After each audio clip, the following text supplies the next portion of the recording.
Mendengar jajanan satu ini sudah tak asing lagi, yakni pentol kuah yang merupakan salah satu makanan ringan yang banyak disukai oleh berbagai kalangan seperti pentol kuah Numani ini.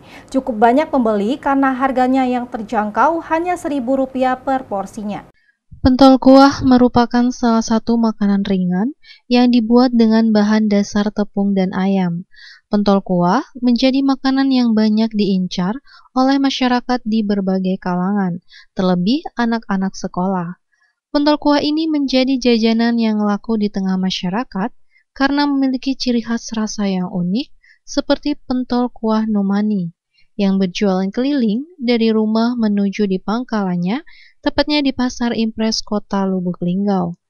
Pak Budi selaku pedagang pentol kuah menyampaikan, saya menggeluti usaha ini sudah masuk ke 7 tahun.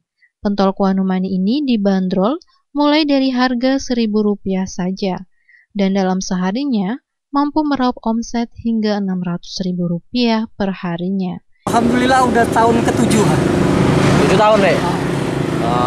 Harganya berapa nih?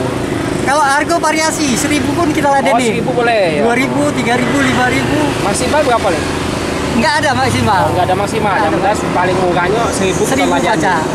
Iva Walbarodi, Silampari TV melaporkan.